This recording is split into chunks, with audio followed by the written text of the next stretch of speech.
2025 সালে রিয়াল মাদ্রিদের সবচেয়ে দামি 5 জন ফুটবলার। 5 নম্বরে আছে রদ্রিগো গোয়েস, তার বর্তমান মার্কেট ভ্যালু 100 মিলিয়ন ইউরো। 4 নম্বরে আছে ফেডেরিকো ভালভার্দে, তার বর্তমান মার্কেট ভ্যালু 130 মিলিয়ন ইউরো। 3 নম্বরে আছে কিলিয়ান এমবাপ্পি, তার বর্তমান মার্কেট ভ্যালু 160 মিলিয়ন ইউরো। 2 নম্বরে আছে জুড বেলিংহাম, তার বর্তমান মার্কেট ভ্যালু 180 মিলিয়ন ইউরো। 1 নম্বরে আছে ভিনিসিয়াস জুনিয়র, তার বর্তমান মার্কেট ভ্যালু 200 মিলিয়ন ইউরো। জাতীয় দলের হয়ে লিওনেল মেসি মোট গোল করেছে 112টি। অপরদিকে 217 ম্যাচে ক্রিস্টিয়ানো রোনালদো মোট গোল করেছে 135টি। জাতীয় দলের হয়ে ক্রিস্টিয়ানো রোনালদো মোট ম্যান অব দ্য ম্যাচ হয়েছে 18 বার।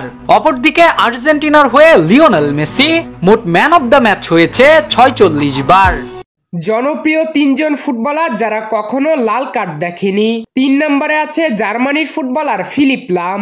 2 নম্বরে আছে স্প্যানিশ ফুটবলার আন্দ্রেস ইনিয়েস্তা। 1 নম্বরে আছে ফ্রান্সের ফুটবলার কারিম বেনজেমা।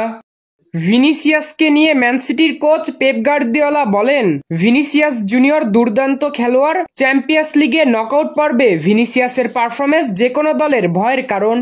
ক্রিস্টিয়ানো রোনালদোকে নিয়ে ডি মারিয়া বলেন, আমি রোনালদোর সাথে 4 বছর খেলেছে।